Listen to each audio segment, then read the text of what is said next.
Sounds good to me.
Not a myth, not a legend, but the mighty Mike Gustovich. How are you, sir? A legend in my own mind.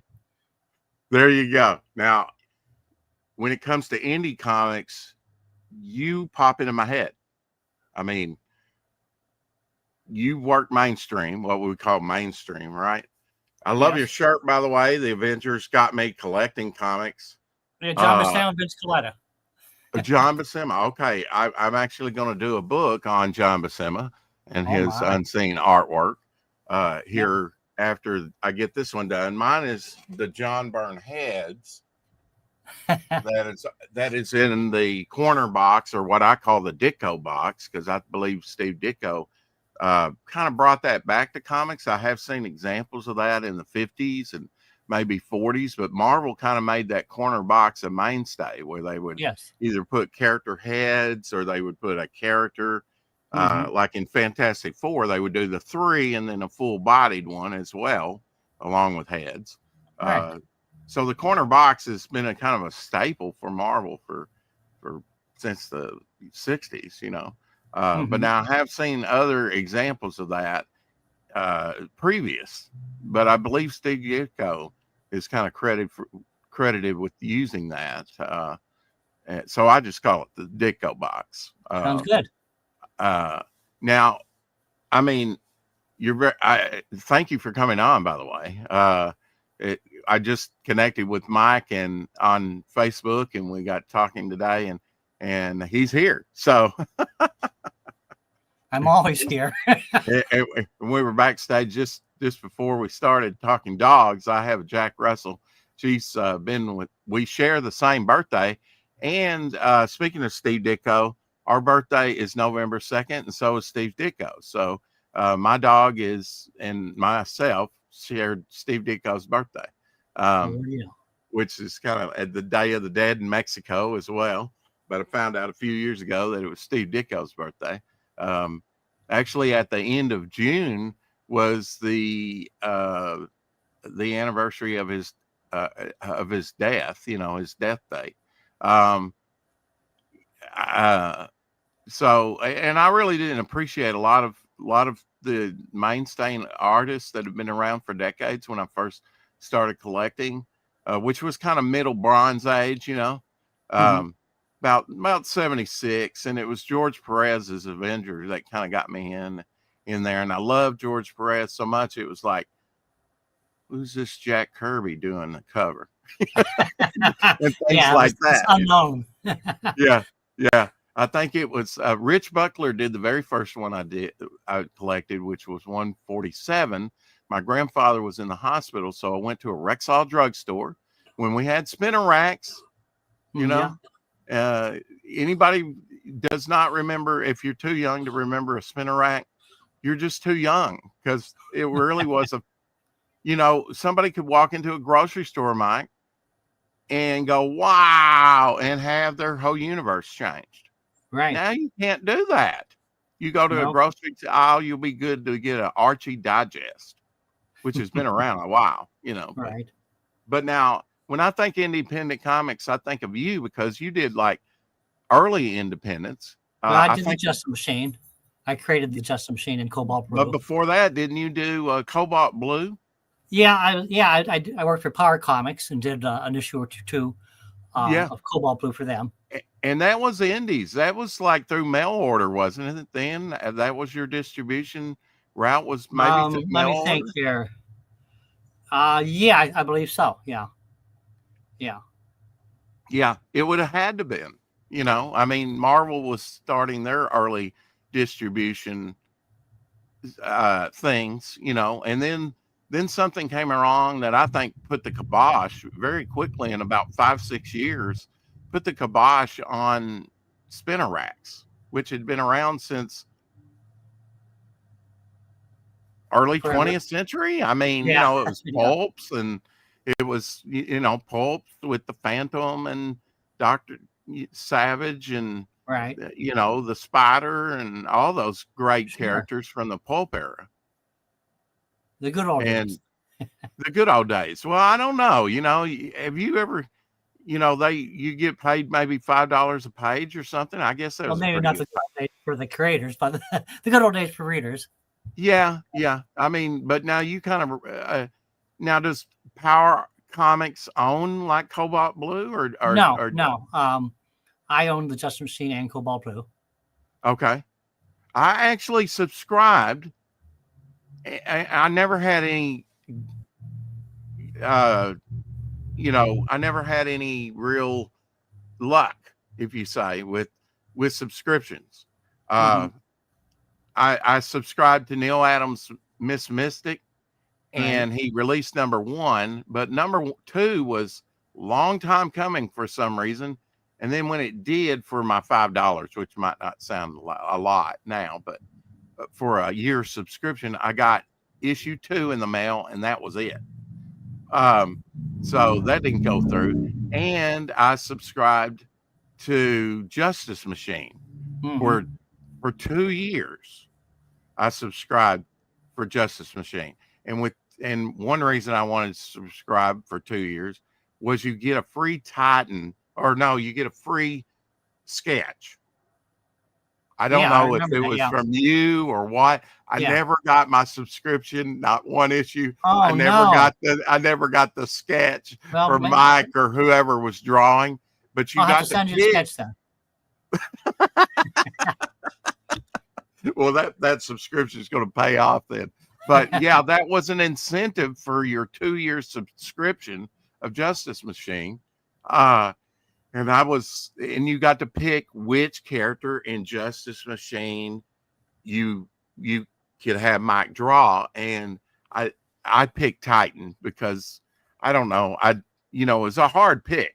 It's like, oh, there's so many characters that are, so I picked the giant of the group, I guess, Mm-hmm. because Titan was, I can't remember, was he just giant in stature, or did he grow? He grew. Yeah. He grew Yeah. like Giant Man did of Right. Marvel. Yeah. So how on these early independents, and Justice Machine jumped around. It was JC Comics, I think. Well, that was out of Texas. They did the Mm-hmm. Just Machine annual, and that was it. And they never Okay. paid the writers or artists, Yeah. Now, except for maybe Jack Kirby. yeah. Yeah, there was JC Comics. I was like in college, I remember, and at the college bookstore, they had a few comics, and believe it or not, JC Comics with was there, and uh, back in the early days, you had Texas Trio, which was some early independent comics. You had Bill Black with Paragon Press, Right. later to become AC Comics with Fembat and all those type characters. So really, what was the reason for going through Power Comics and stuff? Was it just that you were getting started and the indies were your kind of breakthrough till you hit the Right. I big was just time? getting started. Actually, Power Comics was my first, I don't know, job in comics. I was supposedly the art director, but they start off with a certain amount of money to produce their books, but they smoked up most of it. So catch my drift. So they Yeah, went out of yeah, business. yeah. Uh, I see a lot of Maine. You need to get that. Yeah. Could you hold on for just a moment? Yeah, sure, absolutely. Hi, Lovey. Good. I'm being interviewed on the internet right now. Can you call back?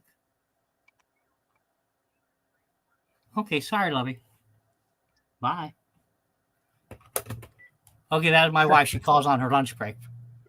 Oh, okay. Well, you can say you were interviewed and paid proper homage to, hopefully.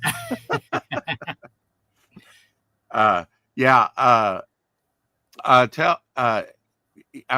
What about inkers for you? That the people that have inked you in the past, your work, Most or of do them, you? most of them I did not like. Yeah, Of course, pencilers are notoriously picky. So yeah. I was inked one time by Tom Palmer, Oh, yeah, who was one of my idols.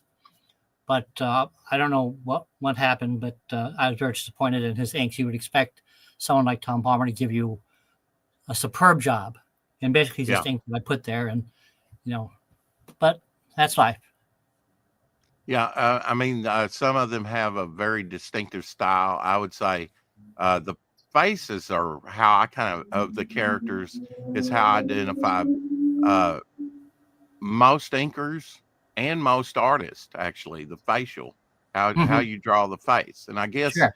it's probably and when it becomes like a hooded character like Spider-Man, it's harder to a Steve Ditko or maybe a Gil Kane. I always look at his elbows.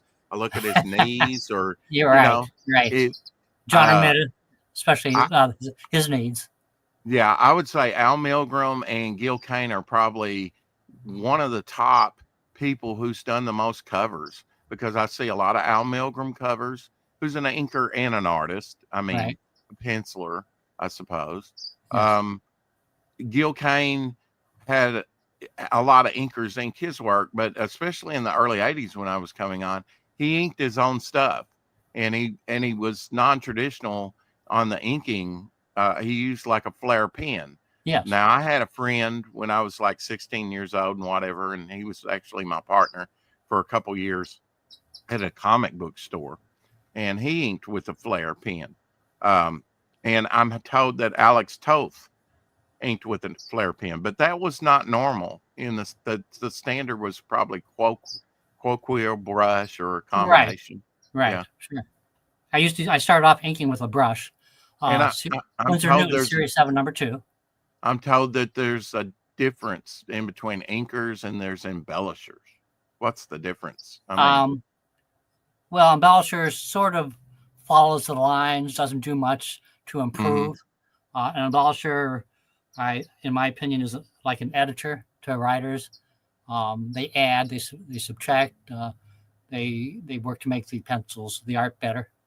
And I was an embellisher. uh, Omer Glitz says in the chat, can we see examples of Mike's comics? Well, I didn't really have time to pull any of Mike's stuff, although I have a lot of his stuff. Unless he's got some stuff digitally he can share with us. I don't us or I there can't show you. handy. I don't have any comics in front of me, but I can show you some original artwork Okay. real quick. Let's see here. Okay, Mr. Miracle and Big Barda. I might have said Fembat. Maybe wait a minute, Mike, I'll blow you up there. There we go. Big Barda. Big Yeah, Barda there we again. Now go. that's Jack Kirby character, and then you have Mr. Miracle there with him. Yeah, and let's Yeah. see. I got so much stuff just laying around here. Okay, Batman. Look at that. Filling the And I'll show page. you one Yeah. more. Show you Okay. one more here. Okay, what? Okay, here we go. One of my more recent ones: Doctor Strange, Man Thing, and Clea versus the Scarlet Witch, Nightmare, Wow. and Silver Dagger. Wow. That's great. Yeah. So, Those I rank mean, actually. I've gone to Micron pens and such for inking, so that was done with Micron pen. yeah, I think inkers can totally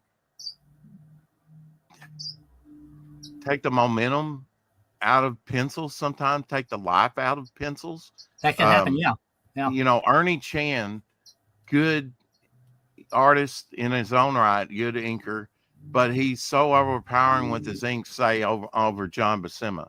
John right. Buscema, I guess, needs someone just to kind of go over the lines and follow what he does and not add a lot. But No, John Buscema uh, was his own best inker yeah, in terms of Conan or Thor. is that common? You think? Do you think most people can ink their own stuff competently, or do they No, need an inker? no. Many pencilers, I think, need inkers. Hmm. It's a separate skill then, kind of like lettering or any other part of the Yeah, process. yeah.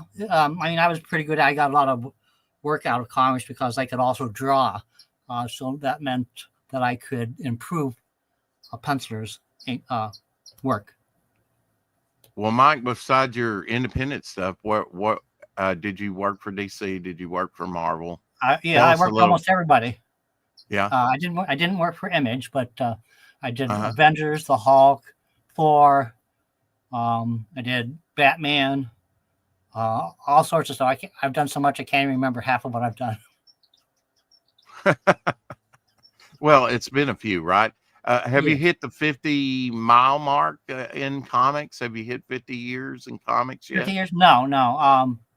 Well, maybe. Geez, I started off in comics at Power Comics, So that was and your first work with Cobalt Blue and Power yeah, Comics? yeah. So that would be Uh-huh. about mid 70s. Um, About and so that, 77, maybe Star Wars year, maybe. I'm sorry. About 77 Star Wars year when Star Wars came out. Yeah, yeah, yeah. Right around in Yeah. there. Has there been anything like Star Wars hit comics? I mean, I know Star Wars was a comic from Marvel, ran it for many years, but I mean, has there been something, I think like King Kong was a benchmark in movies. Right. Certainly, uh, some might say Wizard of Oz because it's a beloved classic, but it really didn't become popular till it hit TV. But Right. now, I mean, with Star Wars, we were standing in line in some towns for 2 years to see it and re-see it. With Hmm. the online streaming services, we're never going to have that again, where people Yeah. stand in line a year and a half later to see the movie.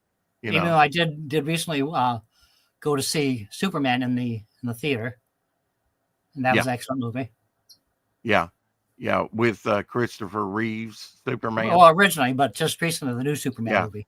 but your first Superman that you probably grew up on was the New Adventures of Superman with George Reeves. Yes. Oh Started yeah. out, Oh yeah, yeah. and you're old enough to understand that it started out in black and white and then went to color. Right. You're old enough to remember when TV kind of made the shift to color, and then Yeah. everybody Sometimes I kind of think the black and white era was the best. oh, absolutely, especially for like noir and things like that. You got to Yeah. have like black and white and real mysterious. And I agree with it. I'm not impressed with all this high definition stuff. I just purchased like all 20 seasons of Gunsmoke and have been going through that. I'm just now getting to 15th season, and that's finally hit color. But I do like the black and white stuff immensely as well. Um, Hmm. and it was unusual to see a black and white after color came in because it just didn't. Everybody wanted color after color came in. I guess it was the new baby on the block. Hmm. But some things you have to show in black and white because it was only filmed in black and white. I think there was, some stuff like Star Trek that was ahead of its time, that actually used color and really wouldn't have probably worked in black and white. Mm-hmm. But yeah, what a change that we've already seen in our lives. I remember telling my grandmother when she was alive, and I think she died in like 95, so she's been gone a while, my mother's mother. And I said, as a young teenager, probably, I said, I think I'm living in the best of times. We Mm-hmm. went to the moon and this and that was before the cell phone came in and other stuff. And she says, well, I think I lived in the best of times because I got to see radio come in and TV and the car, from a wagon to a car, Right. and I'm like, yeah, I guess history starts when you're born for most people, you know. Mm-hmm. Right. Uh, but yeah, I see a lot of main artists like Jim Starlin. He started out in the fanzines. You Mm-hmm. started out at Power Comics. I've Right. seen Tom Grummett. He started out in indies in the late 80s, as far as I know. Mm-hmm. Um, there's been a lot of artists start out in the indies and then um, go on to Marvel and DC. Not everybody just hits Marvel and DC at the same time, do they?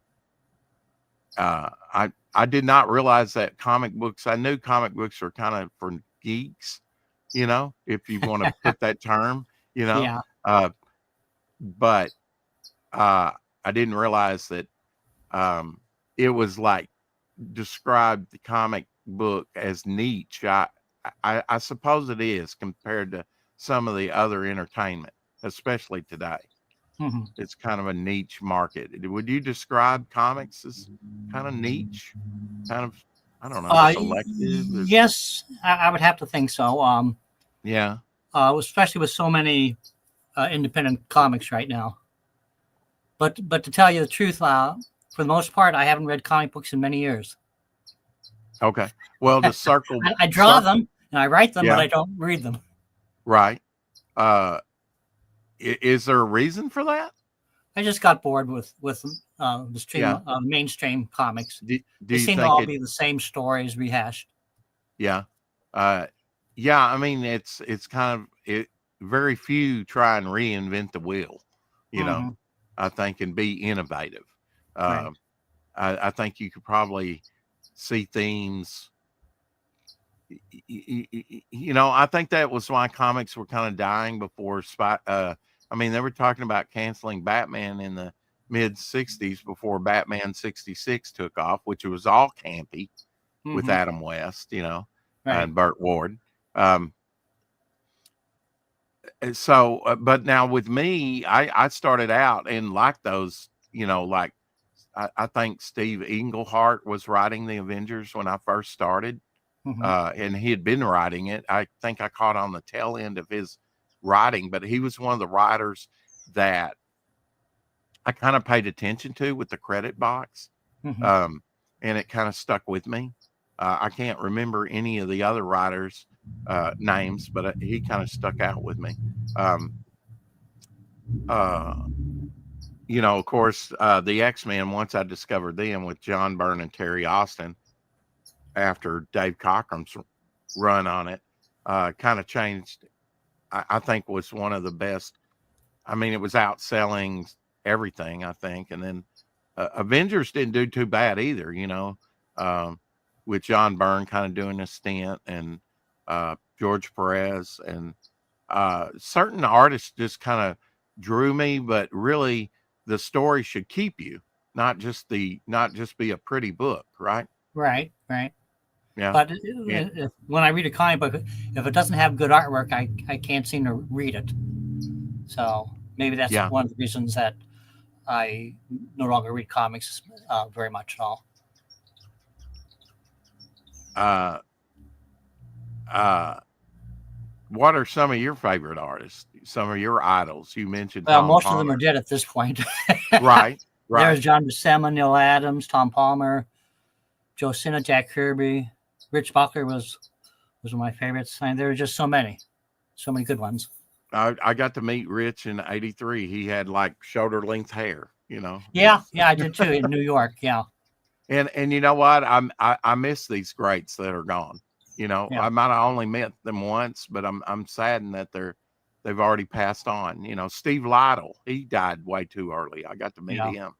And what I guess you've hobnobbed it with Jack Kirby and Stan Lee and some others at some point. Well, I never really met Stanley. I met Jack Kirby and his wife Rosalind. Very nice people. Mhm. Um, I saw at a comic book convention in New York. I saw John Buscema, and I should have introduced myself. Back then I was just a kid trying to get in. So I didn't have the nerve that I would have now. Well, Mike, what drew you to comics? You talked about very young. Oh yeah. Why did you want to go into comics? Well, I've always enjoyed comics, of course, writing and drawing, mostly Hmm. drawing. But when I was in high school, there was a fellow a year ahead of me in high school by the name of Val Merrick, and he started working for Marvel Comics right after graduation. So he took me under his wing for a year or so, and it still took me quite a while to get into comics professionally, Marvel anyway. Hmm. I remember A Living Mummy that Val Merrick Oh drew, and yeah, and Frankenstein Monster. Those are good black and white books the and the color books. very first thing I got that had Val, the very first Marvel magazine made it by Curtis was Vampire Tales #5, and Val Merrick had some there. Dick Gargiano, they had Gil Kane reprint of Mobius or Right, Morbius, the right. vampire. It was all vampire stories, but it was, and Val Merrick's still around. He's still I drawing. haven't talked to him in a few years, but as I understand it, Mhm. yes. Yeah.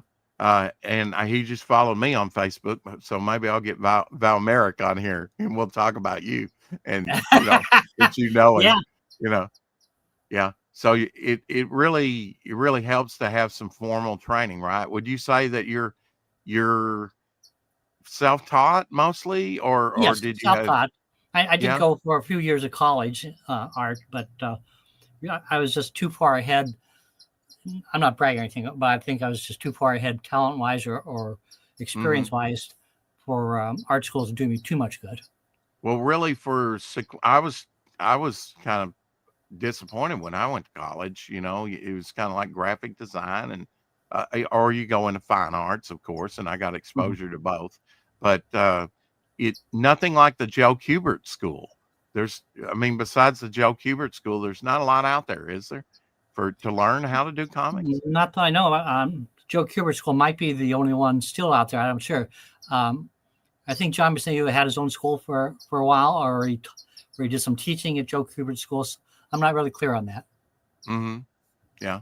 Uh, do you think that the artists that have passion for comics make the best comic artists? Yes, If you really have a passion for it, right. Even though I've read that John Buscema did not like drawing comic books. really? He wanted to paint, Okay. but And I you see that in his latter work before he passed away. He did a lot of like pastel type covers and things yeah, like that, yeah, Uh kind of I think people kind of get branded with, when I think of John Buscema, I think of Conan. I think when Joe Kubert, I think of Sergeant Rock. Of course, they yes, did tons of more stuff, but you kind of get known for a certain thing, especially if you do it like Gene Colan, maybe Daredevil, maybe Tomb of Dracula, Human Dracula, you yeah. know. Um, you just kind of get known for stuff. What do you think when people think of Mike Gustovich? Do they think Justice Machine, or what do you think Yeah, I that they think it's think? the Justice Machine. Yeah, most people who remember my work remember the Justice Machine. Hmm. Um, Even though I did work on Avengers and Hulk and all sorts of stuff. Now But you had a crossover, I believe, with the Elementals, maybe yes, with Michael Golden artwork. well, Michael Golden did the penciled the cover for the Justice Machine annual through Mhm. JC Comics, and I inked it. But other than that, he didn't do any artwork on the Justice Machine that I'm aware of. Right. And then Jack Kirby, What? I think, did the back cover for for the Justice Machine annual that I inked. And so in a few years, you'll be hitting 50 years in comics. I think so. Yeah. I Yeah. try not to keep track. It gets a little depressing. Yeah. Well, yeah, it's, but that's a milestone. That's, and when I think you're one of the pioneers. I don't know, of early indie stuff. Right. With them. Yeah. Yeah. I mean, I guess the fanzines could be considered, somewhat indie, sort of, but yeah. not. Yeah. I mean, I guess the indies really hit in the 80s though, right? During the black and white explosion. Right. As I remember it, right, with, around 83, 84, with comics were kind of in a slump. Comics and so forth. Comics were kind of in a slump in the early 80s. People forget, but then it kind of exploded. And I kind of think that titles like Teenage Mutant Ninja Turtles, and with their marketing of their, getting a Hasbro deal and being so popular, having a 10 season animated show, but it was, and they were selling out of their comics. I think that kind of lifted comics, and said, wow, you really can make money in comics. But really, you don't need to go into comics if you think you're going to make $1 million, do you? It rarely works out that way. It rarely works out that way. Yeah. I mean, I've heard that was kind of lightning in a bottle, kind of like a lightning strike. Very rare in comics. Well, the image people, as I understand it, did quite well. But other than that, most of them didn't. Yeah. Yeah. It's, yeah, I'm going to circle back to that Star Wars question, which is like, in your opinion, what was the big rock being thrown into the water that caused the most ripples in comics? Oh boy. Or some examples of that. Yeah. Maybe Neil Adams' X-Men and Avengers. Okay. Maybe. I know that was the time period that I was really into comics. Right. Yeah, and kind of the Skrull War. I think Neil Adams exactly. covered some of that. Yeah, Tom Palmer inks on Neil Adams and John Buscema. Yeah. I think Alex Ross kind of took over for the realism after Neil Adams. I kind of think he passed the torch.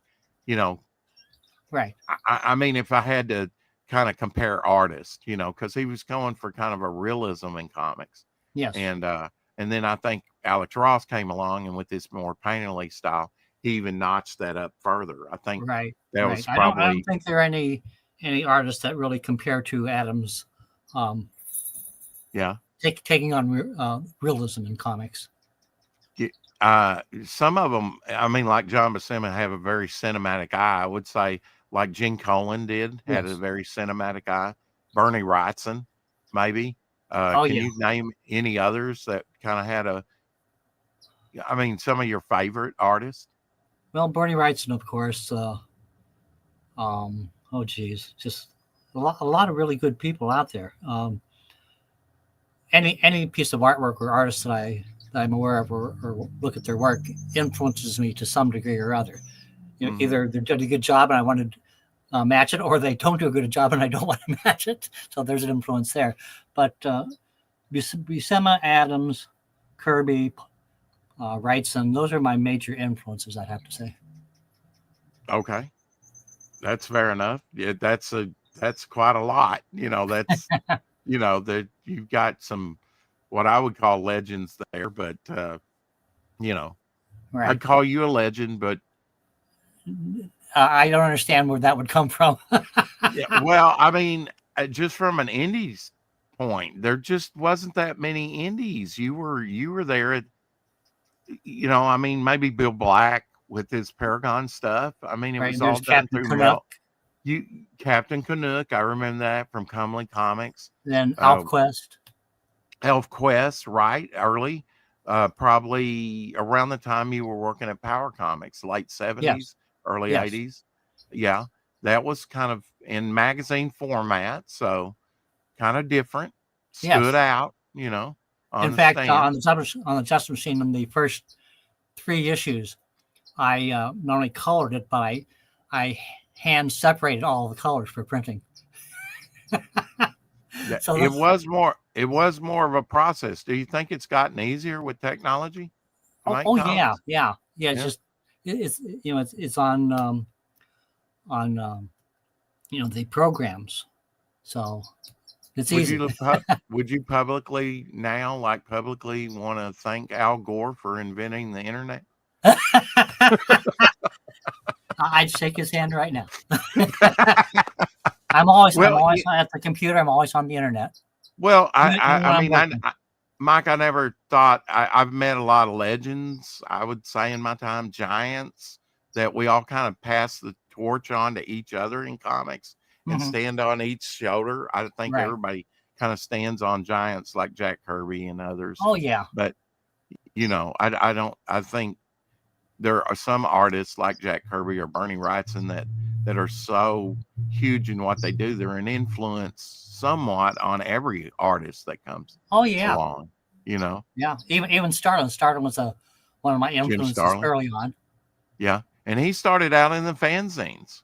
Jim Yeah, I Starlin, know. Yeah. and I think he's kind of like self-taught as well. Hmm. I actually have a comic in there done by Texas Trio, I think. Uh, and he didn't even sign his name on the cover, Starlin. He just put Star on there. I I didn't thought know that, that. yeah, I thought that was very unusual. In his early days, he just signed stuff Star. uh, I guess he's not the first one to kind of use a pen name, in Yeah. comics, because I know Kirby had different signatures and different things, Right. and then even in the early days, in like I think it was Tales to Astonish, you had Gene Colan, and they were calling him Austin somebody, Yeah, you or know, something, Austin. Yeah. yeah, there, yeah, But you can yeah, still it tell who it was. kind of unusual, yeah. I mean, Yeah. there's Well, nobody yeah. like I Gene think what Colan. was happening that along those lines was they had contracts or relationships with other publishers, and they didn't want to violate any Oh, agreements or cause any bad feelings. So okay. That's interesting. Um, have you ever used a pen name? sort of. when Sort of. when the comics industry took a big dump and a lot of us older guys stopped getting work, I did some work and get a few issues of Captain Adam under the pen name of Michael Adams. Uh, Captain Adam, Steve Ditko creation, started out in Charlton Yes, Comics. but then the work I got that through DC, so I And guess they took over Charlton, I there. think, goes back to the 40s as a Right. publisher. But now, when I was collecting comics, and from 76 on up, I guess, even though I'd had some stuff that was earlier than that, from 75, 74, Charlton's quality paper and stuff, the pages were uneven. Yes. It was crap comics. It was low end stuff. Even though I collected some of it, Hmm. um, you can't even get some of those books graded because the quality's so bad. The slabbers won't even grade it like Uh-huh. CGC or CBS. Uh, it but now it was like Captain Atom and like The Question and the Blue Beetle and things like that kind of captured my attention and started me reading some Charlton comics, even though the quality was bad, on that stuff. Hmm. I mean, really bad. Back then you had pinholes at the bottom and some pages Yes, would stick I remember together. that. Yeah. I've actually worked for World Color and done some printing. So Oh. I know a little bit how that kind of comes about. Hmm. But not many people doing stuff on pulp paper anymore, newsprint. No, And, no. Even though and, I think some of the best comics were put out on newsprint, such as the Neil Adams X-Men and things like that, and Batman back in those days, because uh, the colors seemed to be more subtle. The inking lines, you couldn't see necessarily every single inking line, but for some reason it all blended to create a nice. Brent in Texas, he's got a question. Apex Comics, what happened to the Justice Machine mail-in poster from Power Comics #2? Well, the original Justice Machine was not really my Justice Machine. Power Comics Justice Machine was a combination of all their characters, and it was just a stupid idea. So when they went out of business, they gave me the name Justice Machine, and I created my own character from there. Yeah, well, Apex Comics has his own character and he's done a cover on a wraparound cover based on a Power Comics cover. So you've got some fans out here, Apex Comics and Hex Allen and so many here. I first noticed Mike Gustovich on Cobalt Blue, Apex says. Yeah, that was very early indie stuff. That's why I say, it's amazing that stuff came out in a time, because you really didn't have the distribution of like Marvel or DC. Actually, the Justice Machine, I first started Justice Machine under the publishing company of Noble Comics. That was my own company. And, Noble Comics, I remember that. Yeah, the distribution was done by the two guys that own the local comic book store in Grand Rapids, Michigan. I think not Captain Corner, but something Corner, Comics Corner, something like that. But they did the distribution. They actually drove the comics all around the country to different stores. Wow. And then featured them, of course, in their own stores. Yeah. Oh, yeah. Yeah. I mean, it was kind of grassroots guerrilla type things. It was almost like Robert Crumb selling his underground comics out of his trunk of his car. Right. Exactly. Yeah. Those are different days. You would have to mail. Now, when you started working for the Big Two, I guess mailing in your work through the mail was kind of different. You're right. FedEx. Yeah. Right. They'd mail me the paper or pencils on their paper. I'd ink them or pencil a story, then FedEx it back to them. Those days are gone. Do you remember some of those creators other artists that you've just done inks for? Yeah, Jerry Bingham inked Bob Budiansky on the floor. Oh geez. Just lots of people I can't remember. Yeah. Was there a favorite artist that you would like to ink? Yeah, well, I inked Jerry Bingham a lot, and I really liked his pencils. It's very similar to John Buscema.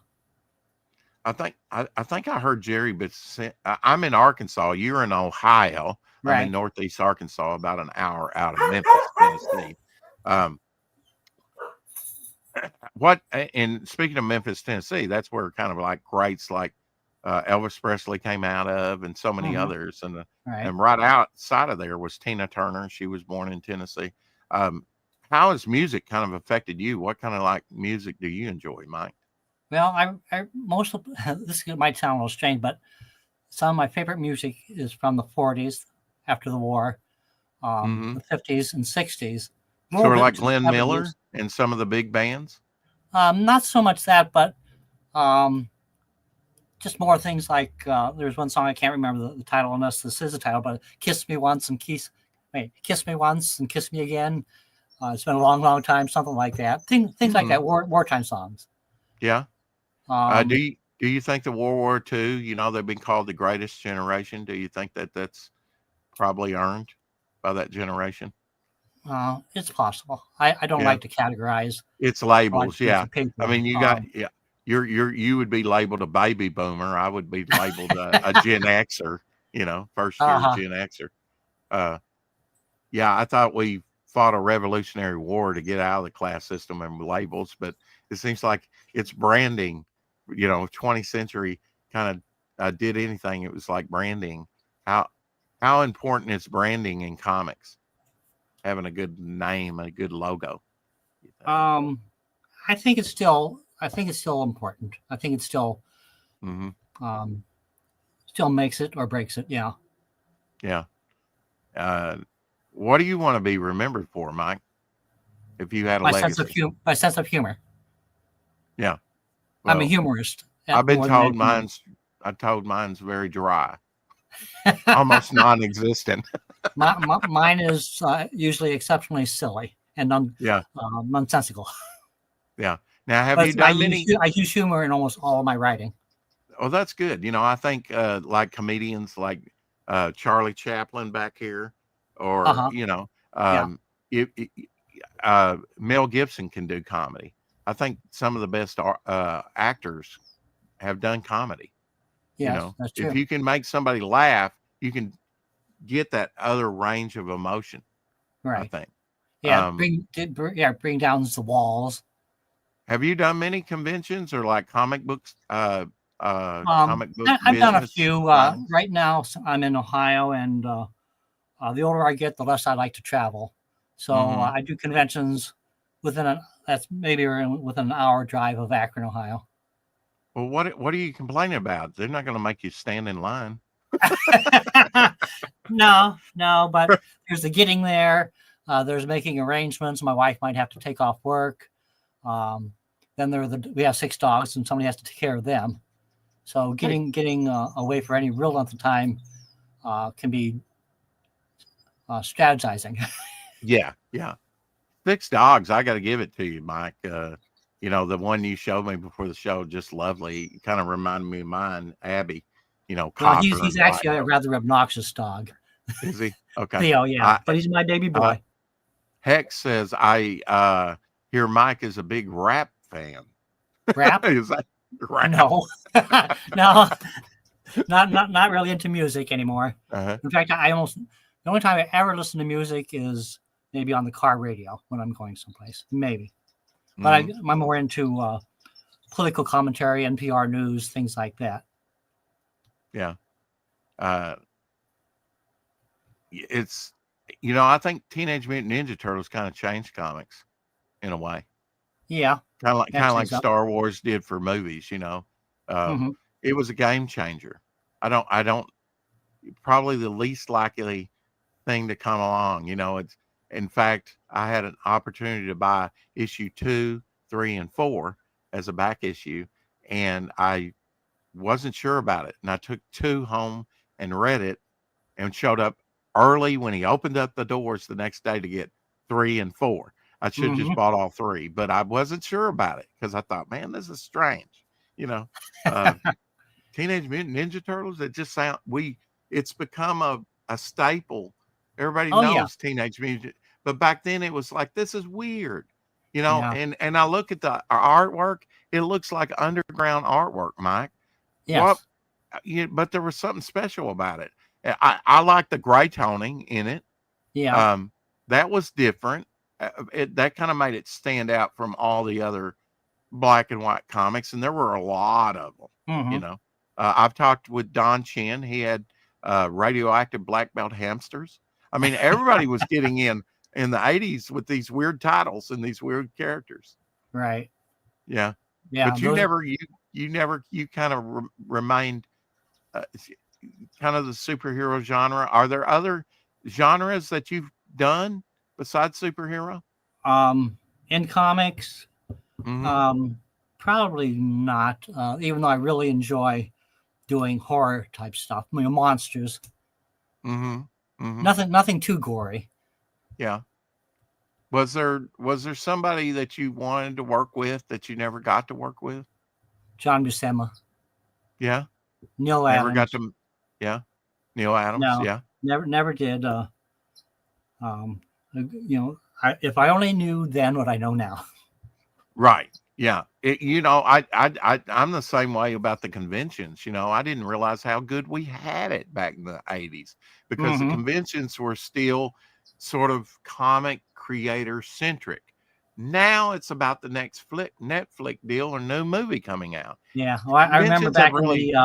in the '70s, late '70s and '80s, early '80s, going to Mhm, conventions, and they had this artist area, mhm. and different artists like Neil. I remember Neil Adams, um, Alan Weiss, I guess they Duffy call it Gold. Artist Alley now. Yeah, yeah, Yeah. but they sit around talking and doing sketches for fans Mhm. until 1 o'clock in the morning. You don't get that anymore. Yeah. Everybody's out the door by 7 o'clock. And they were talking about their influences, you know, Yes. uh, artists that worked back maybe in the '60s, '70s, I mean '50s, before they even started in comics. Do you collect Yes, comics? I mean, I used is to. it you used to? Uh, Well, unfortunately, I sold my collection many years ago to pay for rent, yeah, and boy, was that a big mistake. yeah. I'd be able It's to retire right now if yeah, I had sold them now. yeah. It's what do you think the biggest change in comics has been? You know, for collecting, for For collectors. collecting, Yeah, oh geez, that's a hard one.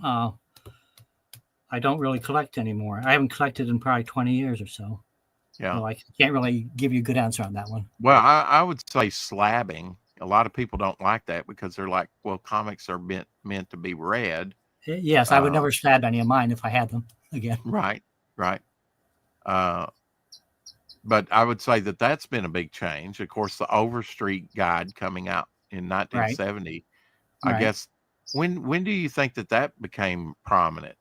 Because the Overstreet started off very modestly within things, right? And then kind of like conventions, it kind of grew and grew. Yeah, Conventions my, were kind my of in the my big guess would be cities. in the early '80s, but I'm not absolutely sure about that. Yeah, Late '70s, early '80s. yeah. What was your favorite character to draw? Well, strangely enough, it's Man Thing. It still is. Man Thing. Yeah. Yeah, I love doing drawing the organic stuff. Did you ever work for DC? Yeah, I worked for DC. I did. I inked Gene Colan's issue of Crimson Avenger in Secret Origins. Okay. Um, That came out in the 80s, I think, wasn't it? yeah, and I drew 2 issues of Batman, inked by Romeo Tangell. And I didn't like his inks on that, but Yeah. some people didn't like my pencils either. So there you have I that. remember Romeo's work on New Teen Titans. Yeah, that was great work on that stuff. Yeah, on Yeah. whereas I yeah, think he might mine. have did some Omega Men. I might be mistaken about that, but uh, Hmm, how do you think that the direct market of the 80s changed things? I mean, it killed the newsstands. I mean, partly because of that, right. which is surprising because that distribution had been around for decades, since the 20s, 30s. You Yeah, know, it's yeah. really surprised it died out so quickly because of Well, comic a book lot of shop. people I think could actually have access to comics that way, but Hmm. I don't know. I long for the days of the drugstores and the spinner racks. Those are the days for me, for my memories. Omer says he sent me some examples of your work over on X. So let me bring some of that up and show you, Okay, and kind of get your reaction to that. sure. If it'll let me refresh and all that. We are a Sure. slave to technology nowadays, aren't we? You know, the cell phone changed everything, didn't it? You're no longer have that little umbilical cord that goes around the corner Well, of the my wife house. has a cell phone. I don't. I don't believe in Yeah, texting. When I'm yeah. when I'm when I'm at the computer, I'm on the internet. When I'm away from the computer, I don't care. I don't think about it. Now, did you keep a lot of your work? A lot of creators did not get their work back. No, no, I don't have any of my old work. Nothing. Okay.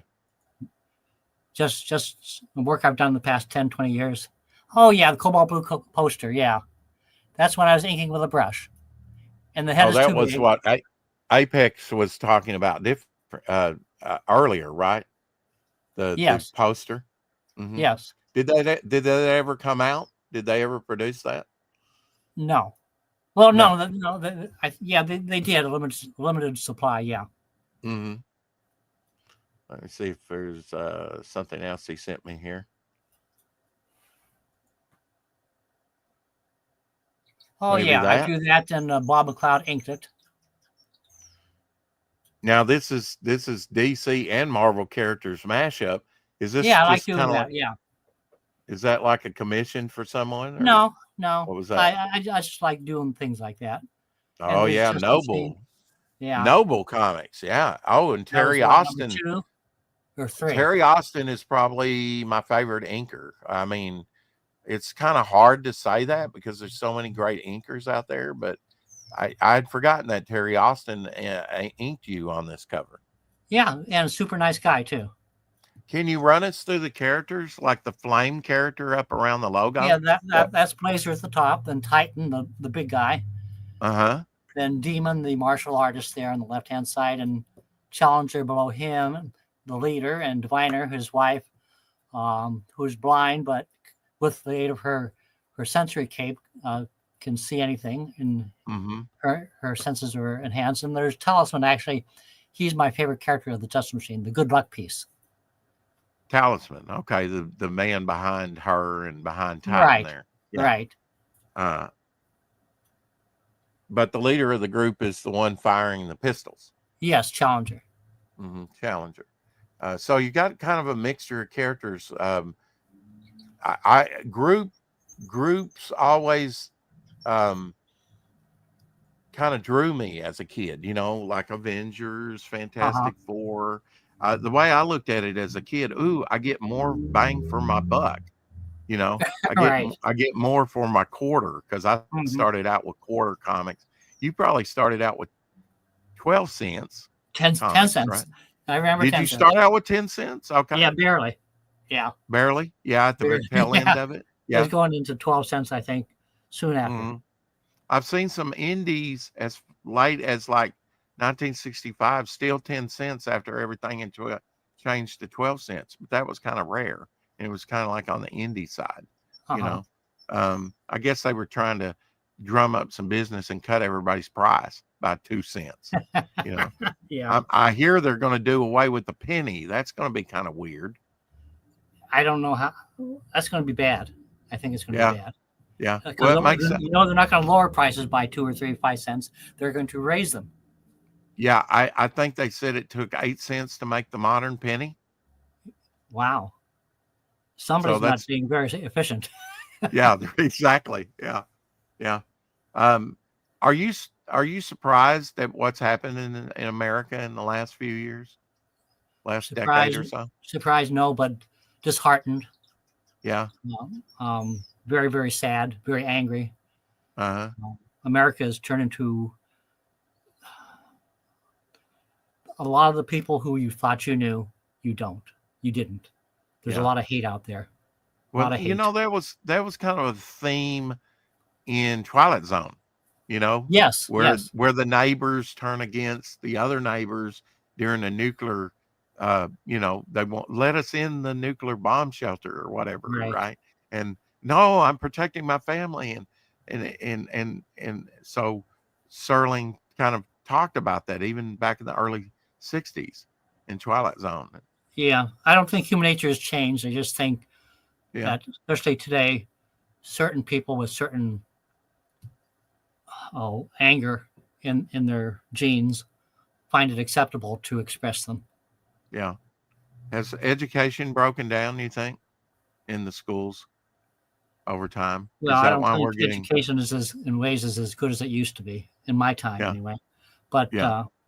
I don't have kids, so I can't vouch for that with personal experience. Well, '60s, I would say, I saw the '60s, although I was only like 3, 4 years old, 1969, born in the mid November of '65. I still remember some things, and most of it was through TV, Yes, TV news or TV right. anything, because I was in Arkansas, and it's like that. This is a window to the whole world, you know. Hmm. I would watch the monkeys, and they'd be out on the California beaches. I would watch the Beverly Hillbillies, and they're out there in Beverly Hills, in California. And California was kind of the place to be when Ronald Reagan was governor, for whatever reason. And Hmm. it was kind of just a window to the world, almost like radio was described as theater to the mind a generation or two earlier. Yes. Uh, but I know TV and movies and things like that formed, what we say is pop culture. I look at, comics have been called an American art form. Do you, Definitely. one of the few things like baseball that we contributed to the world as an art form? I think the indigenous Americans, American Indians, created baseball. That's what I've heard.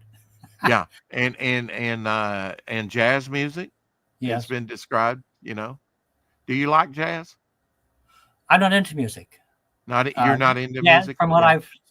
I've heard of jazz, I'm not particularly fond of it. What do you I do to like the old motivate? rock and roll from the 70s. Do you?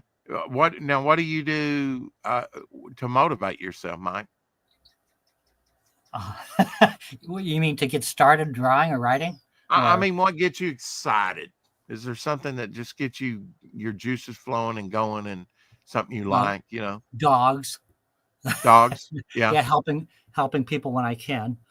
Now if you can see in the back, but we have two birds. Right. Yeah, I noticed them flittering back Yeah, earlier. we Hmm. just got one a few days ago. Well, But I'm told that owning a pet lowers your blood pressure. yeah, but getting married raises it. So it's like half and half there. Yeah, that's right. You got an agitator and you got a placebo. No, animals are definitely, for the most part, stress reducers. Yeah. Hello, Carrie. It's amazing that we can hang out on she's in the UK. Uh-huh. There's people that come in from Australia. Ray Haylock was in yesterday at the very tail end. It's amazing how this medium connects people. Yes, That's, you know, I I have not nearly only can 5,000. talk to Oh, you, I'm, but I uh-huh. can see you. That's Right. amazing, isn't it? Well, I have nearly 5,000 friends on Facebook. Um, I've only met maybe 100 of them. The rest I just talk to and That have fun that with. does that does not surprise me. So Justice Machine goes through Noble Comics, JC Comics, and I believe Wally Wood's Thunder Agents also went through JC. They were Yes, doing. right. Mhm, I wish actually I'd had a chance to either draw or ink that annual, but all I did was ink the cover, mhm. the front and back covers. And do you still draw Justice Machine? Any of the characters or I don't anything? own them anymore. You don't. No, I sold them Yeah. years ago to pay for rent, and Cobalt Blue also, and uh, probably my biggest mistake in life was Yeah. not was selling them. Do I you wish I had them. create? Do you create new characters? Oh yeah, I got tons of scripts and stories. Yeah, yeah, Mhm. but um, I would never have time to draw them all. What's now? Were you primarily an artist at first, or did the writing come along with your art? I was more of an artist, but now I'm more of a writer. In Hmm. fact, I think I'm a better writer than an artist at this point. Yeah, it's amazing how many artists it's kind of like in the movies where actors do it so often, then they start directing. Yes. You know, in Gunsmoke, I was surprised, like Dennis Weaver that played Chester on the Hmm. show. He directed a lot of those early Gunsmokes I didn't and know that. acted in them. Yeah. And in the credits, I'm like, oh, Dennis Weaver, uh, and I knew him from McCloud and other Uh-huh. shows that Right. he did later on. Um, but I always remembered his Chester before Festus came on, you know, on the scene. Ken Curtis, um, Hmm. great talent that was in many John Wayne movies, those Westerns. I noticed you kind of had a Western Mars theme on your Facebook page. Um, Yeah. The title was for a graphic novel that I started writing and started drawing, but it's called Mars Needs Cowboys. Most people don't realize this, but Mars used to have a problem with dinosaurs until they pawned them off on Earth. okay, there you go. So, Uh, it's a fun story. I see a lot of Westerns kind of rearing their head now. Uh Uh, huh. I I don't know how popular Westerns ever were, except maybe in the 50s, Yes. 40s, 50s. I mean, Early when 60s. Yeah. early 60s, yeah, when you had like Daniel Boone, the Texan, Yeah. Rawhide Virginian, Kid, Two Gun Kid. Bonanza, yeah, Rawhide, yeah, you had Rawhide Kid. I know Dick Ayers drew a lot of Right. that. And the original Jack Ghost Rider Kirby, was a Western. yeah. Um, did those did that kind of influence you, the Westerns? Because you're kind of the age where Westerns were really popular. They might have. I can't say for sure. So Yeah. many things have influenced me. It's kind of a hero archetype, isn't it? It's like the sheriff or the marshal, kind of like Marshall Dillon. Yeah. I used to watch all those old shows. Yeah. Yeah. Johnny Ringo was a rebel. Things like that. Yeah. Oh, yeah. Actually, I see that on YouTube. They just had like a marathon of Rebel. I never watched that. It was kind of like late 50s. Yeah. Yeah. There was no reruns. Some TV is lost forever because it was done live and wasn't recorded at all. I didn't realize that. That's a shame. That's kind of a different era. And then some of the early shows like Doctor Who were erased from history. Simply for the spice, we need to reuse the reel. Yeah, I did hear that. Yeah. And so there's a lot of early American TV that if you didn't get to watch it when it was live, it was gone forever. Mm-hmm. That's kind of different. Right. I know there used to be a divide in between. Well, we do movies, Carl Malden did a lot of movies till TV came along, and then if he wanted to keep working, he had to start doing TV, like Streets of San Francisco and stuff like that. But a lot of the early TV people came out of the movies, the golden age of sort of the, big. Oh, what am I trying to think? Lucille Ball and others. They come out of movies and went into TV. TV was kind of a step down for a lot of people. Yeah, well, you got to do what you have to do to survive. Yeah, I think that's the same way in comics, don't you? I mean, Jack Kirby, just looking at his life, he did. I mean, he and Joe Simon invented sort of the romance comic. Yeah. With True Love, I believe, or something, or Young Love. Yeah. Back in the 40s. There's not that many genres out there, though. There's Western, there's sci-fi, there's hero, there's romance. I mean, there are, but it's only a limited number thing, like you said, and only so many stories to tell you. It's kind of repetitive, isn't it? Yes.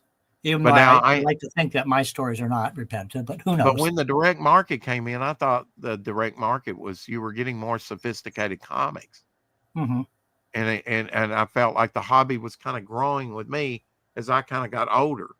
But now you were saying that you don't read comics because it's kind of sophomoric and tropish. Yeah, I read more novels, thrillers and mystery, things like that. Uh-huh. Does that influence your comic book work? Oh yeah. Mm-hmm. You never know when your next idea is going to come from. Sometimes I just read one line in a book and I start thinking. There comes the new story. Not that I need any new ideas, but there you have it. Yeah. What are you currently working on, Mike? What have you been working on? Well, I may be writing and inking a 4-issue limited series for Maelstrom Comics based on his comic characters, The Vigilant. Jeff Isherwood is supposed to pencil it. So I'll write it, he'll pencil it, I'll ink it, and we'll see what happens. Other than that, I just work on my own stuff. Now, when you get our age, not that I'm dissing our age. Actually, I'm 71 right now. Yeah, 71. Well, you're a young man compared. I mean, 71 is the new 50. I guess I'm hoping. Yeah. I have too many things I have to get done before I kick the bucket. Yeah. Do you think that some things that I've found that it seems like some creators age out, and I go to some conventions and nobody's at their tables, the older creators, and of course most of them are gone now, but yeah, that's true. Even 40 years ago I saw that. It's like, wow, these guys are some of the greats, if you knew their work. Do you think it's just kind of fickle that people like the brand new, the newest flavor, the newest brand, and don't appreciate some of the giants in the field? Yes. Yeah. I put a sort of the blame of my not working for Marvel DC anymore is that old names are old news. I want the new names. I don't know if you can see the. This is Thor, our Hey, German Thor, Shepherd. where's your hammer?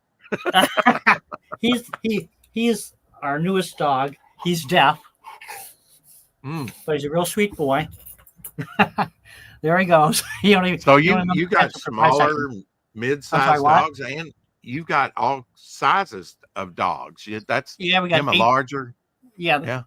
Thor is 70 pounds. Theo is 8 pounds. And we have others in between. And I take it your wife loves pets. Oh yeah, she's as much of a dog person as I am. We used to have cats too, but gradually they died off, and we found it's easier to just raise either dogs or cats. How long you been married, and how'd you meet her? Almost 38 years we've been married. Wow, I know. You're breaking the mold there, brother. Seems just like yesterday. We met at a bar, but that sounds sort of cliched because I've never been a drinker. But I was a member of a club, and they decided that I was going to go with them to this bar. And I was in the middle of a deadline for Marvel.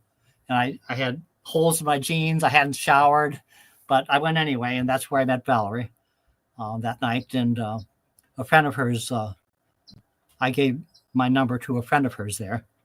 And she called me the next day. I know Mike Barron has like a park near his house. Do you have a place where you walk your dogs? We used to. We don't have a dog park here anymore. No. We're not in a really best neighborhood. We're looking to move. We live on a major street, and the motorcycles day and night, up and down, up and down. It's hard to even think with this kind of noise. So we're looking for a place that's a little bit quieter, a little bit more urban. Or suburb, excuse me. Yeah. Maybe a slower paced life than being in the heart of New York City, huh? Yeah, a little bit. Mike, did you have to move and go kind of where the jobs were? No, I was always freelance. Other than Power Comics, I moved to East Lansing, Michigan to work for them. But other than that, I was always freelance. So I lived in Ohio, lived in Michigan. I think that's it. Yeah. You're deep freezed, man, in the wintertime. What the heck? Oh, I know. But lately we've had this overwhelming heat, and we don't have air conditioning, so we have to have our fans going all the time. Yeah. And our poor dog like Thor, who has all this fur, he's suffering. Maybe in our next house we'll have air conditioning.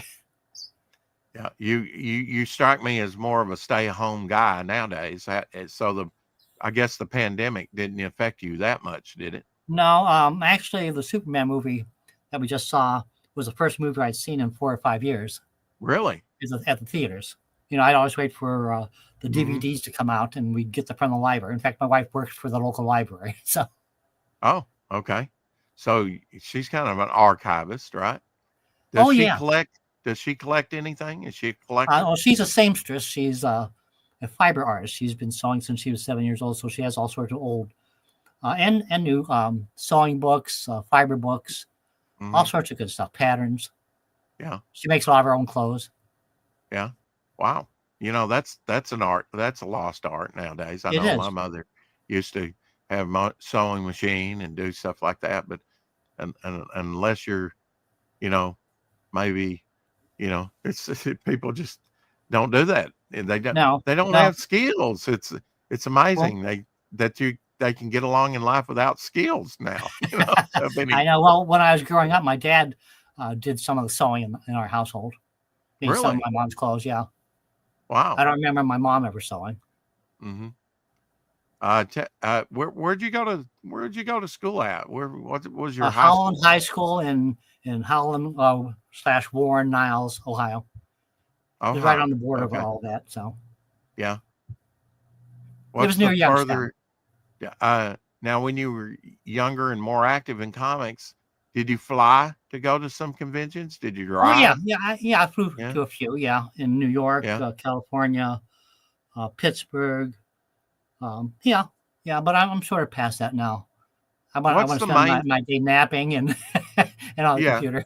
Yeah, when we get older, we like to take naps, Oh power yeah, naps. that's right. And little Uh, Theo has to take a nap with me. That's what he does. yeah, He crawls yeah, under the blanket with me. yeah. Dogs are a real comfort. Yes, They're they very are. loyal. Yeah, Yep. yeah. Uh,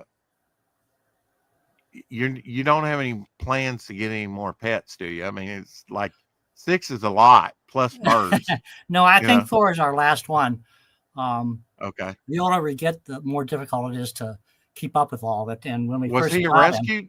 Was he yeah, a oh yeah, rescue dog? they're all rescues, sure. They're all Yeah, rescue dogs. yeah. When we Okay. first got Thor, we thought we'd have to give him back to the shelter because he wouldn't get into the car by himself. So he had to Mm-hmm. pick him up, and 70 pounds is a lot for me right now. Yeah. But one Yeah. one day he just said, "Okay, I'll get in the car by myself." Okay. So So it had nothing to I'm do sure with he's his last our hearing. dog. He's our last dog. Yeah. Yeah. So you're kind of maxed at this point. I think so. No, I can't make that claim for birds. Yeah. We have a diamond dove by the name of Arrow here. We've had her for about 10 years, and we also just got this little bird right here. His breed is from Australia, so we called him Dundee, Oh, okay. and he's about That's two and a half years old. that's But not a cage. This is a cage. yeah, exactly, yeah. But Arrow's buddy, um, Diamond, died recently, and she Oh. just kept staring into the cage. Where is he? Where is she? Where is she? And Mm-hmm. so we ended up getting this little guy here to keep her company. Yeah, I think I knew a good friend of mine had a cat, and the other cat was that cat was an inside outside cat. Uh huh. Would kind of come and go as it pleased, Right. but the other one stayed outside all the time. And when that cat died, the other one mourned itself to death like 2 weeks ago. Oh, I mean, 2 weeks later. yeah, You know, yeah. uh, Animals can be that way. Yeah, yeah, very attached to where it's like I don't want to live anymore. You know, yeah. it's pretty sad. Uh, It is. Yeah. Last year we lost 3 dogs to health reasons. really, Yeah, wow. And yeah. it's kind of like a family member, isn't it? It's just Oh it's hard. yeah. It's Yeah. heartbreaking. Hmm. Definitely. And the longer But you have them, the harder it gets. When they are gone. Yeah. yeah, yeah. I had a little pit bull named Izzy. She was a daddy's girl. Then um, there was You're Lena. right. I'm sorry. They do favor, don't they? Like Oh yeah, daddy's boy, that's right. follows mama, whatever. I mean, they kind of gravitate to one or the other, don't they? Right. Yeah. Yeah. Leela was Yeah. the baddest dog we've ever had, but I loved her.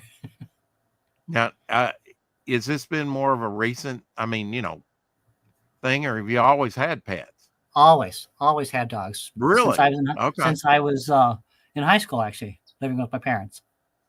Now, did you ever go out of the country? Only Canada, maybe twice. I think that's it. Yeah. Were Never those anywhere for else. conventions? I'm Was that sorry. Oh, was well, what say conventions? I think one was a prayer convention, and one mhm. was just a family outing. Okay. Yeah. So you didn't like, I mean, because there's conventions all around the world now. Hmm. It's amazing, for Oh yeah. various things. But yeah, I wish we would go back to that more creator centric, you know, convention time. And not so much long lines. It's amazing how some of these long lines form for Oh some yeah. certain creators. Oh You yeah. wait Definitely. hours and you might not even get to see them, if they're not there very long. I've I haven't never had been. that. I've never had that kind of backup at my table. Yeah, yeah.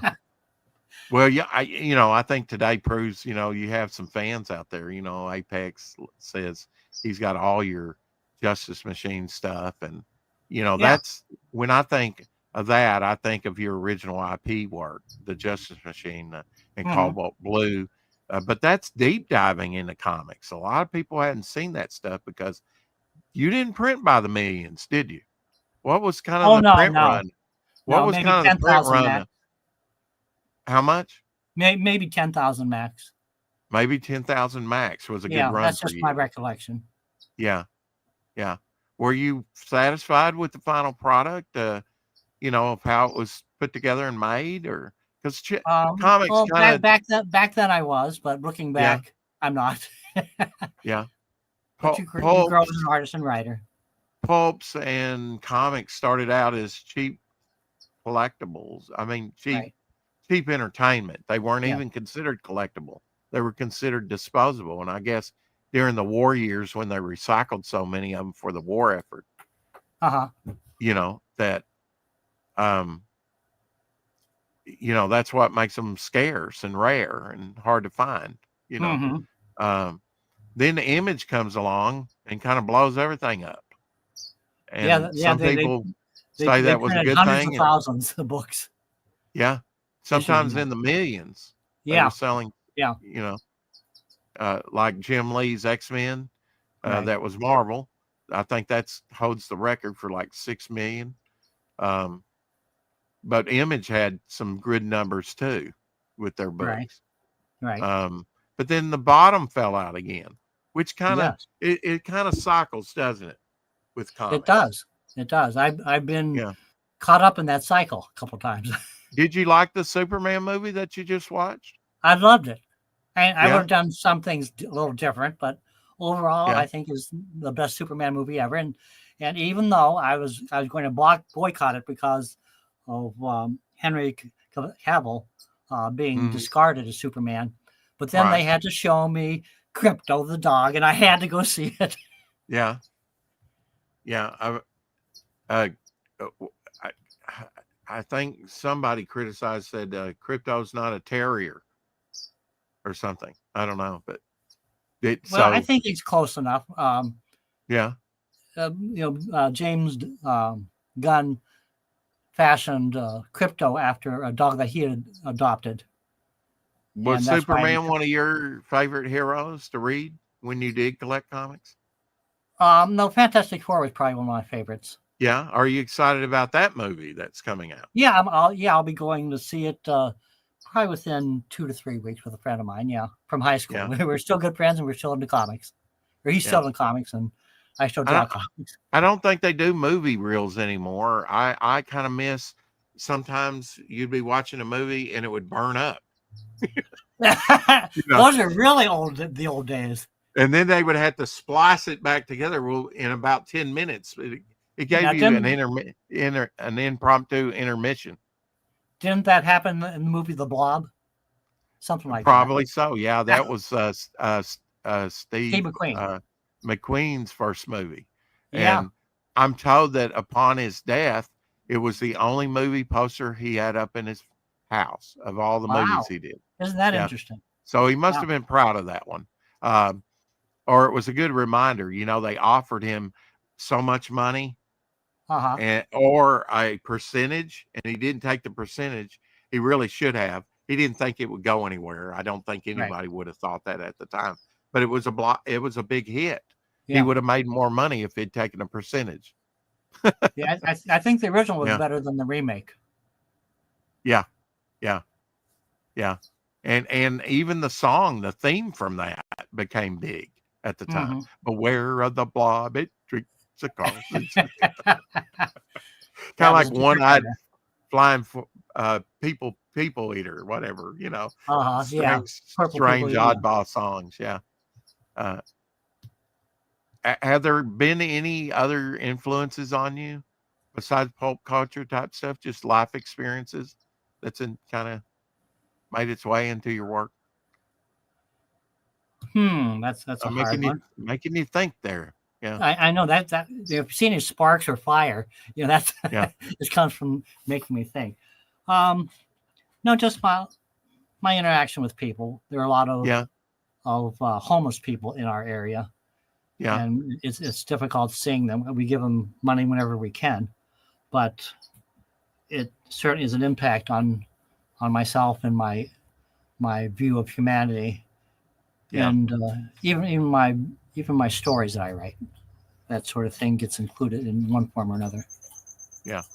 Uh, was it I mean, you started out drawing. but when did the storytelling? I mean, almost immediately with Justice Machine, I guess. Yeah, immediately, yeah, Yeah. definitely. You And consider yourself a pretty good writer?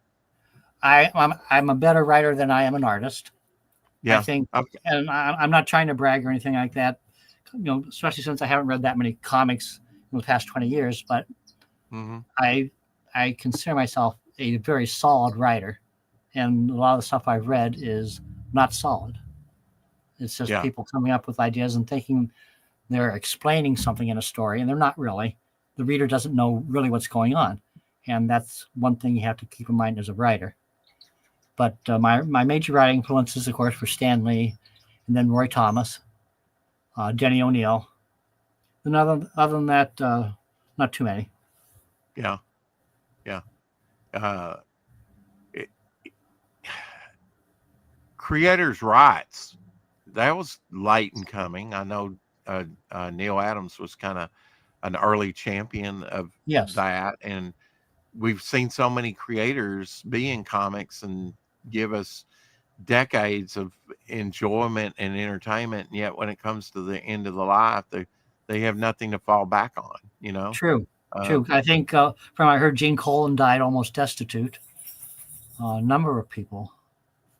Um, the industry just discards them. Gil Kane should have had a some sort of fallback income that Marvel could have provided, or mhm. DC. These, and I'm sure John Buscema. Well, John Buscema had a contract with Marvel, an exclusive contract, so I'm sure um, he had some sort of financial arrangement for when he retired. But most comic book artists, writers, they have nothing. Yeah, I almost like retired wrestlers. It's, it's Yeah, like, you yeah. know, Even though I do continue to get royalties from Marvel and DC on books that are reprinted that I've done back then, mhm. because of the movies. The Avengers, they have to reprint the books that I've done on the Avengers, things like that. So I make a few thousand a year in Yeah, royalties. yeah. And did you create any characters for Marvel or DC? Um, That that I think I designed their new Quinjet, the Avengers. okay. But So other than that, anytime they reuse that, they have to pay you, right? A royalty. I don't know. I don't keep track. Yeah, They're so big that who am I going to argue with? Even if I think I should get something. But yeah. no, I don't know that I ever really created any characters for them because When the DVDs came out, they would on the documentaries they would have like we have like 4,700 characters, and then I would get a later DVD and it would say, yeah, we've got five 6,000 characters at Marvel, and then it just grew and grew and grew, and now I don't even know how many characters they have. I don't know. I can't keep Uh, track. yeah, I mean it's it. I think that it's a good thing that the creators of Superman are acknowledged, that like Bill Finger and Yeah, as well as Gil Kane, or I mean, as Kane is, yeah. Bob Kane. are let's give honor where honors due, to some of these creators. Um, Yes. Even though you no longer own Justice Machine, I mean, will we be seeing some future Justice Machine or Cobalt Well, the Blue new out owner there? hasn't done anything with them, so, Okay, and he's owned them for at least 10 years. So I don't know. yeah. We were I he guess and he I were was a going to fan he and I back were in the going to day. actually produce a Justice Machine series, but Okay. then he made the mistake of telling me that he didn't consider me to be a writer. And if you're going to offend me, then our deal is off. Yeah. Yeah. So as far as I know, he hasn't done a thing with the Justice Machine. Yeah. That's kind of sad. It, Was he it a is. fan? Was he a fan? Yes, yes. And then Yeah. he bought the Justice Machine from Mark Ellis. If I'd had the money, I would have rebought them. But uh, maybe there's a redo somewhere in another dimension, How, another how do universe. you estimate a value of that IP? I know back in the 90s that Marvel almost went bankrupt, and Marvel's future was kind of at that point not locked in at all. Right. uh, you can't. But I mean, publishing houses have really come and gone, and really, it's kind of small potatoes to these big business people. even Marvel and DC today. I'm Yes. amazed that they haven't liquidated them and just. How do you put a value on IP? I thought, Marvel will never go under because you could sell Spider-Man, which would be crazy. But if you had to save the company, you could probably get enough for Spider-Man. Is it based on popularity when you sell a character that you've It would created? have to be, Or yeah, popularity or the potential for future sales, which is yeah, usually popularity, but not necessarily. yeah. I just wondered how you kind of estimate that, Well, I sold when the you Justice sell. Machine initially for 5,000, and that Cer- that cer- was just way too low, but I did. yeah, certainly. I think you could probably earn that from those characters, if you publish them. Absolutely, Yeah, but I but can't just on publish the because I don't own them. So yeah, just on the nostalgia, of, yes. oh, I used to read that back in the day, that you've kind of established the brand. Hmm. Yeah. How did you come up with Noble Comics? Because you just I don't needed a really know. name, and yeah, It's probably just easy to draw out because I did back then. I did all my lettering by hand. There wasn't any art programs for me to fall back on, so I did that by hand. It's just pretty easy to do the basic forms of the letters. yeah. Who Now, knows?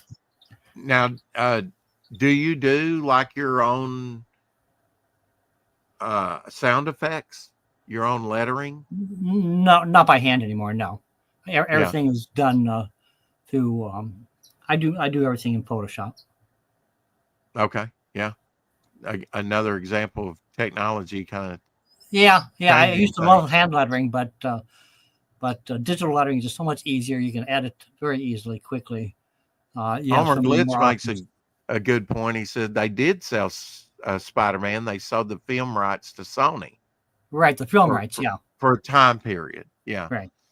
Uh, and I think X-Men was kind of caught up in that. They were, And the it Hulk. was kind of separate, and after a Yeah. while that rolls back and they get the rights back, I suppose. Um, how do you think the movies? Because I mean, I felt like Stan Lee was an early ambassador trying to get, you had the TV movies. Of course, you had the Incredible Hulk. You had Wonder Woman on Mhm. TV.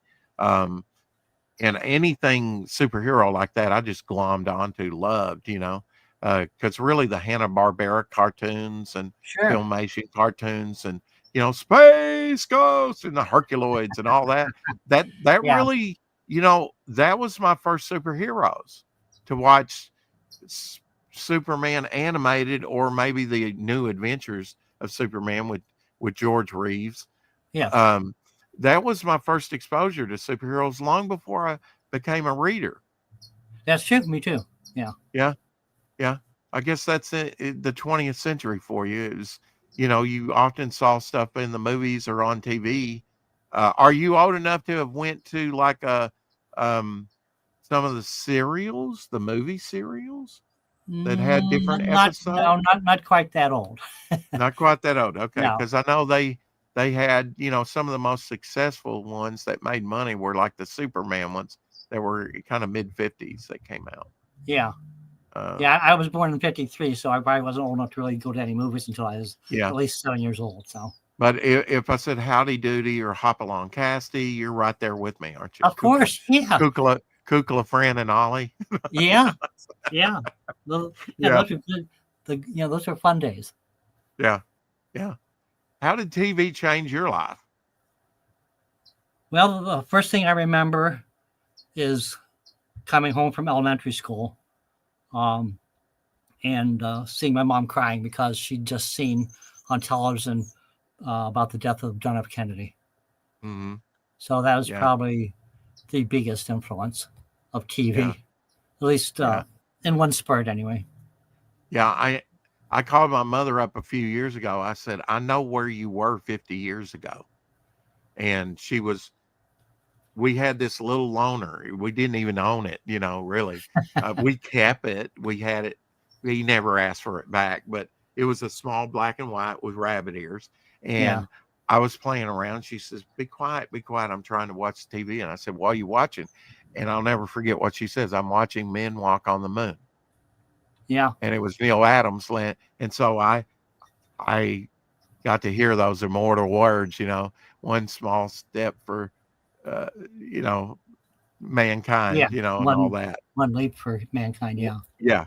And I remember that, and I was like 3.5 years old, but it was a seminal moment. Yes. It shows you the power of TV. And then years later, I remember giving my father a recount of all that was on the news about Apollo 13 disaster.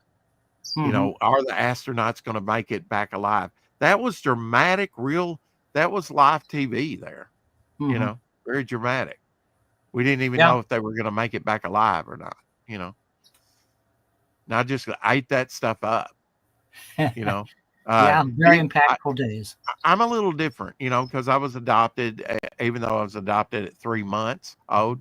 Um, my parents were a little older, so they were a little bit more mature. So maybe Hmm. they passed that on to me. I remember watching some what people would consider most kids wouldn't watch, like Dick Cavett and his interviews Hmm. on TV Yeah, I and things remember like them. that. He was my favorite. Yeah, Dick Cavett. yeah, yeah. It's e- Entertainment's kind of shifted, hasn't it? What's the future of comics? Is there a future for comics? I don't know. I think that with the advent of Kickstarter and other crowdfunding, that the overall quality of published comics has gone down.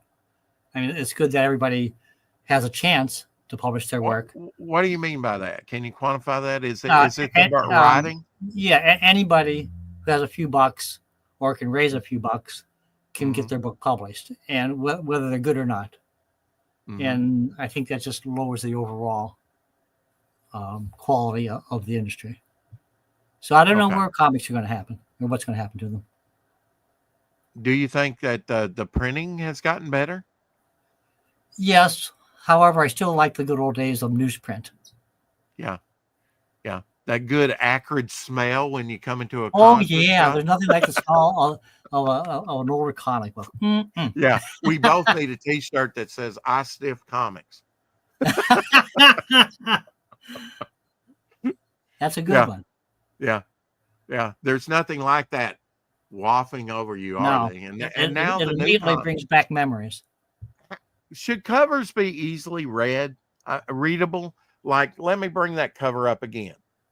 That's I can look 20, 30 feet away and might not be able to uh, make out the details of that, but I can tell what's going on. I look at some modern comics, Mike, and I can't tell what's going on. It's colored too dark. It Yeah, a lot of coloring is too dark. How important is the cover to comics? Absolutely necessary and absolutely important. Yeah. A cover, just like with novels. I told you I read a lot of novels. The Hmm. cover either brings me in or pushes me away. Yeah. Well, comics are the same way. Yeah. I would say, the comic cover is what's going to grab you first, right? Yeah. Yeah. And Yeah. so that's probably, One other thing I've noticed about comics, well, especially with independents anyway, is a lot of many of them depend on the concept of T and A, tits and ass, in order to yeah. attract. And that's Uh-huh. just I'm certainly not a prude, but it's just not what attracts me to comics. Yeah, there you go. There you The go. chess machine. That's Justice Machine, right? Yeah. Yeah. And Rusty Rust. Clunker? Oh, yeah, Rusty Clunker. Um, Back in the days, Neil Adams started an inking studio called the Krusty Bunkers in order to this is what from what I heard, take as much work away from Vince Colletta as possible because he ruined a lot of pencils. And so Yeah. I just spoofed them, calling myself Yeah. Rusty Clunker. Yeah. Vince Coletta, he never quite had like inking Jack Kirby on Thor. He had a very light line. It didn't really enhance Kirby's power it was kind of Right. lightweight, I thought. Yeah. The only pencil I think that he did justice to was Jack Kirby's Thor. Yeah. After Yeah. that, yeah. And also I heard that Vince Coletta used to erase a lot of Kirby's backgrounds to help him meet deadlines. Yeah, yeah, for expediency. It's hard Yeah, to do your best work in comics when you're on a deadline, isn't it, Mike? it is. There's a time frame where I was taking on too much work. Early on in my second marriage with Valerie here, Mm. um, I think I either penciled or inked 300 pages in 2 months. That was too much. Wow. Yeah. And Yeah. it's good money, and it's a trap to fall into. You can't always do your best work, and that's how you're judged for your best work. What kind of drew me to Justice Machine is that you use color in these books. Not everything was colored during that time. I know, and I hand colored, or I colored and hand separated all the colors myself. Bill Willingham still around creating, great artist, Yes. he probably started out in the independents as well, right? He was doing the Elementals, I remember. Yes. Mm-hmm. That's what brought him to the attention of the major companies. And I kind of looked at the Elementals as kind of like an alternative Fantastic Four group. Yeah, you're right. You're right. Yeah. Yeah. Different Kind of powers, sort of, but definitely the same feel. Well, Neil Adams kind of did that in Miss Mystic too, with some of his stuff in continuity comics and stuff like that. And sex sells. You mentioned TNA, and stuff like that. I think some of it needs to be more modest. Myself, yes. I'm more on the conservative side of that. What is truly sexy. I think the understated and leave it up to your imagination is probably more powerful than if it just exploited. So. Yeah, I think so. But with that said, you look at Neil Adams, big boobs or a big butt. Yeah, sexy can just be a smile. Yeah. Subtleties often lost on new writers and things like that, though. I think, but now pacing. How important is pacing to comics? You mean the story? The story, yeah, the pacing, the different beats you have to hit for a story. The pacing is probably the most important part of a story. When I write, I just start, okay, but I know it's going to end up being about 24 pages long. It's just how it works, the way I plot. There are certain aspects to plotting, and in order to keep a reader's interest, you need to be able to pace it properly. Same way in movies, same way in novels. Pacing, I think, is probably the most important. And Ray Bradbury wrote a book on writing, where he expressed the same concepts. He was a lifelong fan, or kind of grew up with Ray Bradbury. Ray Bradbury, grew up with Ray Harryhausen. And both of them, through one of those commentaries on King Kong, they both expressed their love for that movie because it was kind of like Star Wars, a game changer, kind of like 9/11. I kind of equate that as my generation's, or people, that's lived through that, kind of Pearl Harbor. That didn't get to, like you and I, we didn't get to experience the shock of Pearl Harbor, but like the death of JFK, MLK, JFK's brother, or Malcolm X. 60s were a golden age in a way, but it was a quite volatile, at least for young people, breaking away from tradition. It's kind of different than any other decade of the 20th century. Yeah, an era of disillusionment with the system, with life, with the world. So what happened after the 60s? I went through the 70s. 70s, we kind of morphed from the more volatile 60s, got out of Vietnam, and but we had Watergate, we had other big things happen. Did we ever grow out of that, or we still have the scars from all that? I don't know. I think the danger is in not having any scars from that area or that type of happening. Not learning from our mistakes. Right, exactly. Mm-hmm. When people no longer remember the trauma that went to, I think is one of the reasons why we're having in ways the trauma that we're having today is Mm-hmm. people don't remember what can happen when you let things happen. Yeah. Yeah, to be complicit is sometimes to have made the decision, not to get involved. I mean, Right. if here's another example of your work right Oh here. yeah, I did that maybe 7 years ago. I don't know. Yeah, pencils and inks. Yeah. Now you worked on Avengers. Was that a Yeah. big thrill? Real big thrill for you? Oh yeah. Oh yeah. Avengers were great. I love the Avengers. Mm-hmm. Um, what you just saw right there though was many years ago, probably 30 years ago or so. I Were did were you were you a Marvel or DC guy more of a or Marvel, both? more of a More of a Marvel. Marvel? Yeah. Yeah, but yeah, what you saw there, the Avengers page. Mm-hmm. I'd done several pages of a portfolio, and I showed portfolio to Jim Shooter at the time, who recently died, very sad.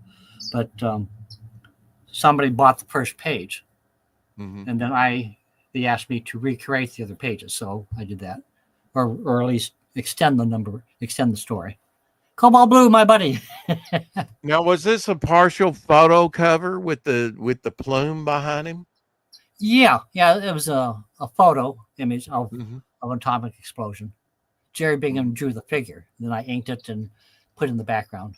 Now you say now new full color format. Was there previously black and white stuff from?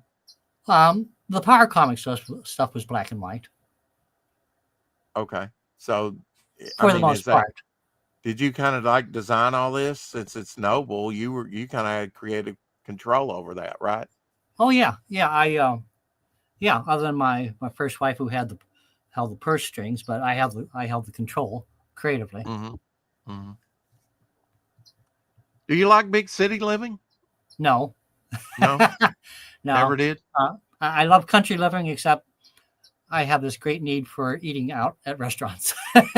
So I would need to be within 20 minutes, half hour of a good restaurant or If a we lot of were gonna restaurants. if you were gonna describe your childhood, Mike, how would you kind of describe your early family life? Oh, sort of running wild. you Yeah, know, uh, middle class, maybe.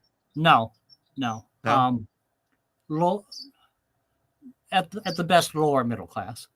yeah, Yeah, sort of, rural life, kind sort of of, rural. sort of semi small town. Yeah, Warren, Ohio is a small town, yeah, and Niles was a small town, smaller than Warren, but yeah, there were a lot of woods behind our house, and we spent a lot of time making tree houses and yeah. Using playing your football imagination. in the field, and so forth. Yeah, I see that with young people now. They don't know how to use their imagination. They don't know how to critically think and reason. Oh, damn! When you hit the mark on critical thinking. That's one of the Hmm. reasons we're at where we are right now. Uh, People have not been trained or encouraged to think. To think. Hmm. As much as I hate Trump, if somebody says something or I see a headline or something that doesn't seem fair or right, I critically think about it. Did he or didn't Hmm. he? Is it Hmm. fair to criticize him for something like that? But Hmm. critical thinking, geez, that's my major complaint about society in general nowadays. Yeah, yeah. It's kind of like go along to get along. Group think. Exactly. Yeah. I'm Yeah. not absolutely sure it was any better back when I was a kid, but it's more evident now. Yeah, because we weren't like Hamlet. Alas, Right. poor Yerk, I knew him well. Yeah. We're not. I mean, when you're a kid, I think you're more idealistic. You're Yes. more. I want to save the world. I want to do good, and then reality sets in. I gotta Right. pay them. I gotta Yeah. pay the bills or whatever. Right? Yeah. Unfortunately, that's how it Yeah. turns out. Yeah. Yeah. Uh, yeah. I mean, I've always kind of lived in rural area. And it's a kind of a slower pace. Yes. I kind of That was one reason I didn't want to go to the Joe Kubert School. Was I don't want to go to New Jersey. Are you kidding? No. Although I'm sure there's some very nice places in New Jersey. Sure, and people, yeah. Yeah, and people. But I'm more of a, I need woods, even though I don't live near any woods right now. But I need trees, I need shade, I need birds. I need less noise. Yeah, there's a railroad track just a mile from our house, and it's not too bad. But damn, it's a different breed, the urban dweller, isn't it? That likes to live in the city. Yeah. Yeah. Yeah, I could never do that. At least not since I was 25 or 30. Back then, I might have been able to do it. For me, Mike, it kind of gives me time to think about what I want to write about or dream about. Yes. If you're in a fast-paced life, you're always being distracted. I mean, exactly. The advertising of what's going on around you. It's I don't think people just sit down to try and think and get to know themselves, much less anybody else. Yeah, I agree. I wish I were in a position to get to know my neighbors better. Yeah. I know a few of them, and the ones I know were pretty nice for the most part. Well, that used to be more part of our society. Now I think we've become more isolated. Oh yeah, definitely. Yeah, definitely. And that's got I know I am. Yeah. I think we saw that during the pandemic, where people were isolated, and they really and for collecting, they got back to things they did as kids, like listening to old vinyl or collecting baseball cards or whatever, trading cards, or reading comics, know. And I saw articles on that people were kind of getting. I think one of the things that is a great innovation that kind of Star Trek and others sort of prophesied would come about, the cell phone. But I one Christmas, I'll never forget it. My brother and his whole family were sitting around on Christmas looking at their cell phone. And I thought, can't you take one day out away from that cell phone? I go when I go out and about, I see an awful lot of older people too. People in their 60s, 70s, 80s, and they're on their cell phone. And I'm thinking, look, here I am. Why not look at me? Listen to what I'm saying or what people around you are saying. Glenn. But everybody's texting. Glenn from the UK, he says the legend that is Mike Gustovich, but who's that other guy? Yeah, like I said, legend in my own mind. Yeah. So are you available to do artwork, commissioned artwork? Yes, I was going to say something. Yeah, I take on commissions still. I am available to small publisher, any publisher who can pay. A lot of them end up not. Yeah. I'm available for writing, drawing, or inking. Yeah. But I'm picky. Yeah, I've got to confess, I really hit the art thing. I considered myself an artist, not a writer. But then in 2017, I took a job where I was helping a gentleman. I was kind of like a caregiver for him. And I had a lot of time on my hands at nighttime because he would often have to call me in there because something's wrong or something. And so I had to fill my time, and I started to write.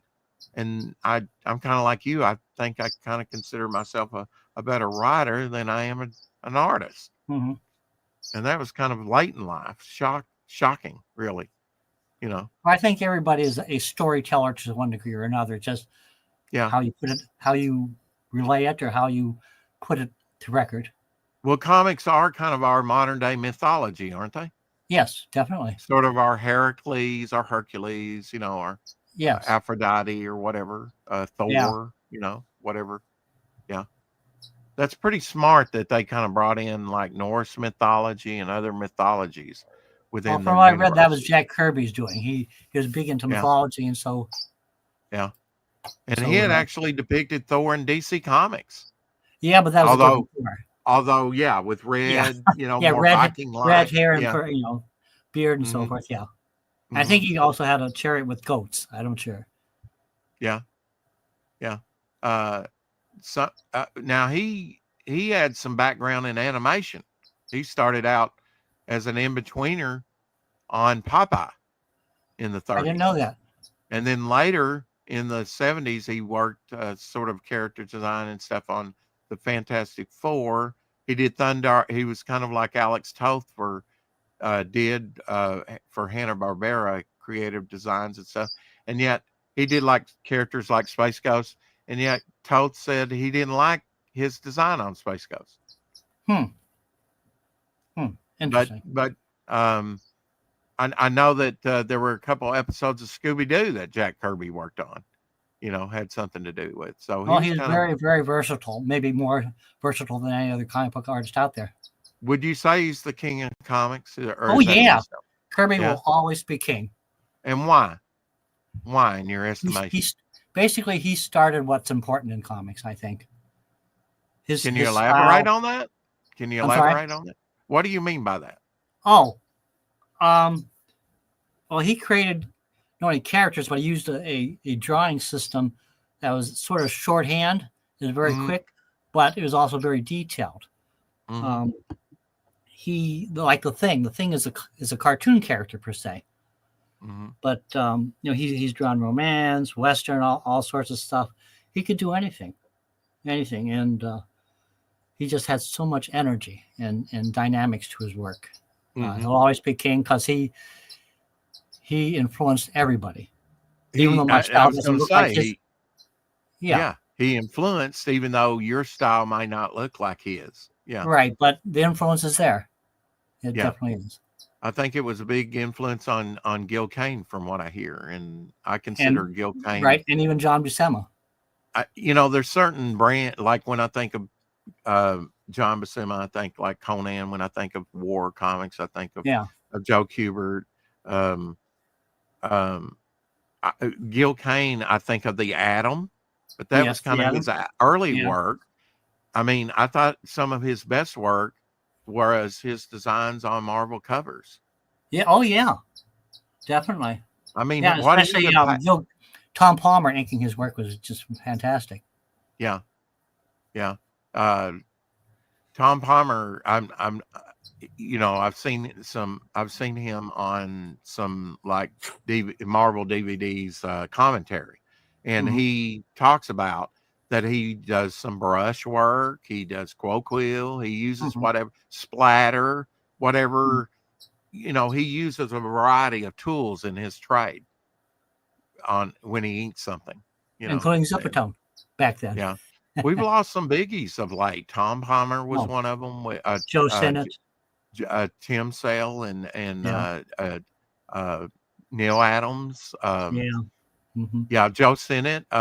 Joe Sinnott inked Jack Kirby on Fantastic Four for so many years, and yet they just melded in their work. They never met each other. It was like 11 years before Jack Kirby met Joe Sinnott. Isn't that amazing? It is. And incredible. Now you could just get him up like this if you have a setup, a camera, a computer, a microphone or whatever, and talk to each other. It's really changed. Yeah, instead of faxing stuff, we are sending it in the mail or mimeograph. Now we have almost instantaneous. That if like Lincoln was shot, it might be days before you get the news he was shot. Sure. Not anymore. Now everything's instantaneous. You know it before it actually happened. Yeah.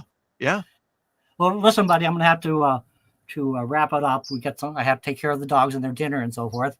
Right. But it's been a real pleasure talking to you. Do we have any other questions or anything from viewers before I take off? Not that I'm seeing. I tried to get all the, he says big boobs and butts don't hurt them. But Jim Aparo died penniless. Yeah. Well, I appreciate, Mike, you just impromptu, very quickly. If you ever want to do it again, if you come up with some different questions and so forth, I'm glad to help you out. You bet. I'll start my list today. Okay, great. All righty. We'll talk to you later then. Thank you, Mike. All Appreciate right, it. take care. See you soon. Keep collecting, everybody. Bow for now.